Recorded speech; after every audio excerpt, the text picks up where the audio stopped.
Greetings, relatives. This is Kelsey with the Lakota People's Law Project. I'm Nima, also with the project.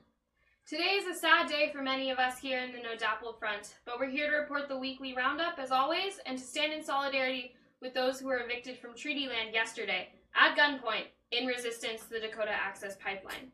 For videos and related information to yesterday's events, please check our Facebook page, our Twitter, @Lakotalaw, and if you missed any live updates from yesterday, you can find them on our YouTube channel, youtube.com/Lakotalaw. We'll begin this report with confirmation that Energy Transfer Partners, the parent company of DAPL, has completed drilling under Lake Oahe, with DAPL attorney William Sherman saying, quote, "The pipeline will be complete and ready to flow oil anywhere between the week of March 6th and April 1st. This is cited from documents filed in Washington, D.C. on Tuesday. In accordance with the United States' long legacy of forced removal of indigenous people, a coalition of 220 highly militarized law enforcement officials and 18 National Guardsmen invaded the Oceti-Sakowin resistance camp yesterday, following Wednesday's evacuation deadline at 2 p.m. This deadline was later extended to 4 p.m. There was a final peaceful demonstration on the 21st, where water protectors grieved for the loss of their camp, flew upside-down flags, and ceremonially set fire to the semi-permanent structures that they had been living in for the last several months in an act of defiance. A group of water protectors and journalists assembled on the highway outside of Oceti to film the police activity that day, with one individual being tackled by police on video. We can post the video in the comments after this live stream has ended. The majority of water protectors cleared out of camp peacefully on Wednesday without facing any charges or arrests. On both days, there was an evacuation bus for water protectors to take to Bismarck to receive supplies at a transition center, but it was ultimately closed due to a lack of use.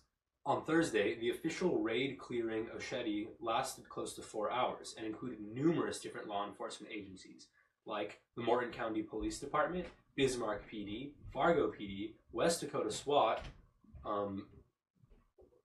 Wisconsin State Troopers, National Guard, National Park Services, and the Bureau of Indian Affairs Federal Police.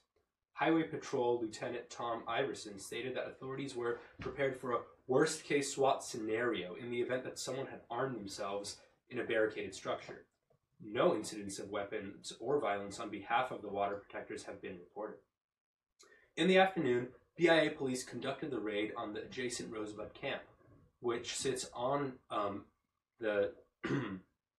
the SR reservation land and is therefore out of jurisdiction for other agencies. During the raid, authorities methodically went through the camp, searching structures, cutting into the sides of teepees, and marking cleared structures with orange spray paint. In other words, they did exactly the thing that people did, or the reason people burned their structures in the first place. There were over a dozen Humvees on the ground, at least one Bearcat, an MRAP, and snipers. There were 46 arrests in total since the evacuation deadline on Wednesday, with close to 3 dozen coming from those who wished to remain at camp on Thursday. One man remained in prayer as someone pointed an assault rifle at him. Another remained on a roof of a structure for up to an hour before peacefully surrendering. This brings the total number of no DAPL arrests since August to well over 700 people. The new arrests include veterans, independent media, and notably Grandma Regina, or Regina Brave, an Oglala elder who was at the occupation of Wounded Knee in 1973 and was a vocal opponent to the Keystone XL pipeline in recent years. Tom Goldtooth of Indigenous Environmental Network issued a statement, like many organizations, following yesterday's events, saying, quote, "The closing of the camp is not the end of a movement or fight. It is a new beginning.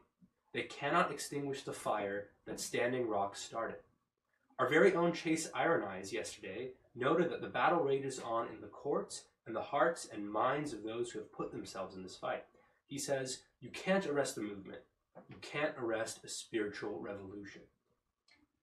Now, with some Trump-related news. White House Press Secretary and Communications Director Sean Spicer stated yesterday that President Donald Trump, quote, has been in contact with all parties involved in the DAPL issue. Shortly afterwards, the Standing Rock Sioux Tribe issued a press release on their Facebook, which you can find on our Facebook, with Chairman Dave Archambault II noting that Spicer's claim is, quote, absolutely false. The tribe only finally received a meeting the day after the easement to drill under Lake Oahe was issued, which Archambault quickly denied. Court documents filed by the Army Corps of Engineers this week revealed that a 35-page legal analysis by the Department of Interior was withdrawn 2 days before the easement was approved by the Trump administration. This memo concluded that there was ample legal justification for denying the Lake Oahe easement. The withdrawal of the Department of Interior's analysis, in conjunction with Trump's January 24th presidential memorandum instructing the Army Corps to hasten the approval process, resulted in the Corps canceling their planned environmental impact statement for the Lake Oahe crossing. Hillary C. Tompkins, the top lawyer of Obama's Department of Interior, wrote that the Standing Rock Sioux tribe's core identity and livelihood depend upon their relationship to the land and environment, unlike a resident of Bismarck, who could simply relocate if the pipeline fouled the municipal water supply. Tribal members do not have this luxury, and they can't move away from an environmental disaster without also leaving their ancestral territory behind. And now, at this point, we're going to move to our resident environmental expert, Dr. Jon Conway. Thank you, Kelsey. So we wanted to address some of the numerous claims and comments that we've seen on the internet claiming that water protectors are being very hypocritical for the pollution and trash that they've left at camp, and that this will somehow cause more environmental damage than the pipeline will. These claims are inaccurate and extremely short-sighted. The Oceti-Sakowin camp is a massive temporary settlement, or was a massive temporary settlement, with very little to no infrastructure, no running water, very little electricity. And there are claims that because there was none of this infrastructure, that human waste was contaminating the river, flowing into the river. However, these claims are not true. The Standing Rock Sioux tribe employed a trash pickup service, and they had composting toilets located near the center of camp that were cleaned on a regular basis. For such so the camp was very large. At a peak, it reached almost 15,000 people. Somewhere between 10 and 15,000 of which were there when the veterans arrived on December 4th. And that date also coincided with the first in a series of blizzards that forced many people out of their camps and buried much of the equipment in the snow. Recent unseasonably warm conditions caused much of the snow to melt and revealed the buried equipment. But camp cleanup efforts were organized by the Oceti-Sakowin media team and comprised volunteers, hired help, and the Standing Rock Sioux tribe themselves, and were roughly 80% completed when the peaceful water protectors were forcibly evicted at gunpoint. In a laughably hypocritical statement, North Dakota Governor Doug Burgum stated that the camp was cleared to protect the environment. He said, quote, this was a beautiful North Dakota prairie in a sensitive watershed area. There's also been criticisms for the water protectors burning some of their structures as they left in a ceremonial fashion, saying that this was contributing to global warming, which is, again, laughable. The burning of plant-based materials such as cloth or wood is essentially carbon neutral because those plants absorb carbon dioxide from the air as they grow. All told, the environmental impact of the Oceti-Sakowin camp has been extremely minimal for a settlement of its size that developed in such an impromptu fashion, and is a testament to the organizational efforts of the Standing Rock Sioux tribe and the tireless work of the water protectors. The Sioux and other tribes have lived on that land sustainably for thousands of years, and the only hypocrisy to be found in the situation is in the people who have come in and stolen and raped their land, lecturing them on how best to care for it.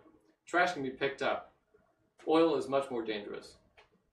ETP, the company behind DAPL, and its affiliates have spilled nearly 5 million gallons of oil and other petroleum products over the last 30 years.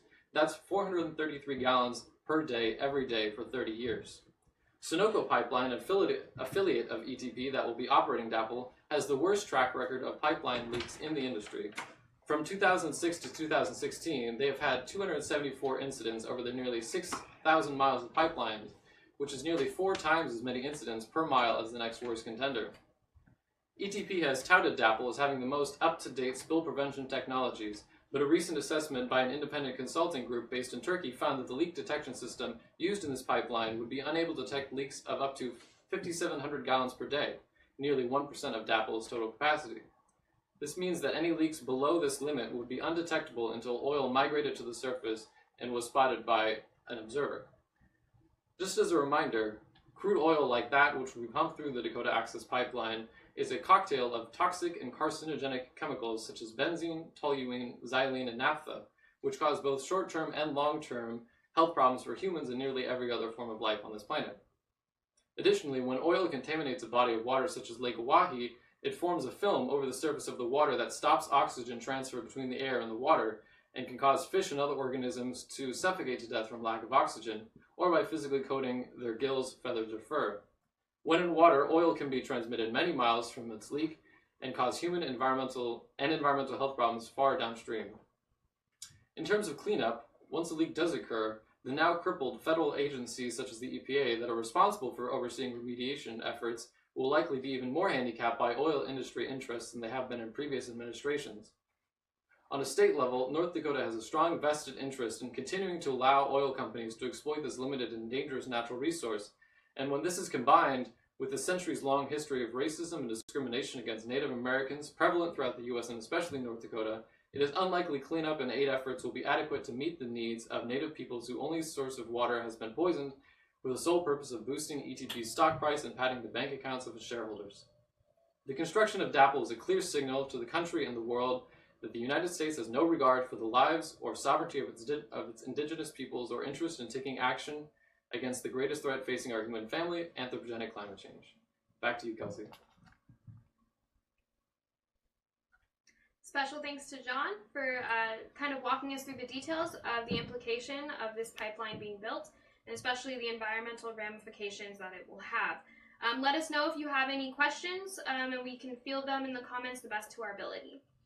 Yesterday, German bank Bayer LB, based in Munich, announced that they would be divesting the entirety of their $120 million investment in DAPL at, quote, the earliest possible date, and would be canceling their contract with Energy Transfer Partners as well. This decision was made in response to intensive activist organization targeting the bank, including a mass demonstration on February 17th, coinciding with the visits of Vice President Mike Pence and Secretary of State Exxon Rex Tillerson to Germany. Divestment campaigns continue across the country, with more and more major cities in the U.S. seeking efforts to pull funds from the 17 banks that fund the Black Snake Dakota Access Pipeline. And here's some upcoming news to be on your radar. The Standing Rock Sioux and Cheyenne River Sioux tribes are continuing their legal battle over the pipeline, and on February 27th, Monday, a motion for a preliminary injunction will be heard on in a federal court in Washington, D.C. LPLP will be on the ground in Washington, D.C. for the court ruling. Stay tuned for updates. Sacred Stone Camp, in the original resistance camp in Standing Rock, has an eviction date of the 26th, 10 days after the eviction notice from the BIA and Standing Rock Agency. Since the eviction of Maine and Rosebud camps, Sacred Stone has swelled to house 550 people, according to activist leader Joy Brown. On March 10th, there will be a Native Nations rally in D.C., as well as in major cities across the country, to keep up the momentum of Indigenous solidarity and resistance. Our lead attorney, Chase Ironeyes, will be in attendance, as well as the Standing Rock Sioux Tribe and crucial Indigenous leadership organizations.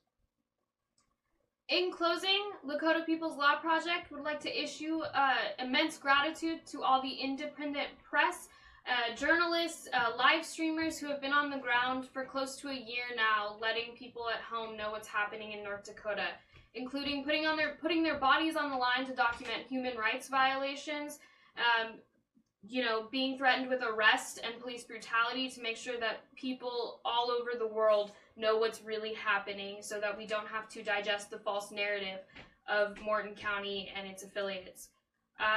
In closing, I'd like to quote Benita Moore, who runs the Native News Network. "The game is stacked against us, so we need to change the rules." Please stick with us and keep divesting, liking, sharing, subscribing, discussing, and in all other words, keeping the sacred fire alive and lit within you and within your communities. Make sure to share this video on your networks if you already haven't. We are the Lakota People's Law Project, and thanks for tuning in. Lila Wopi Latanka.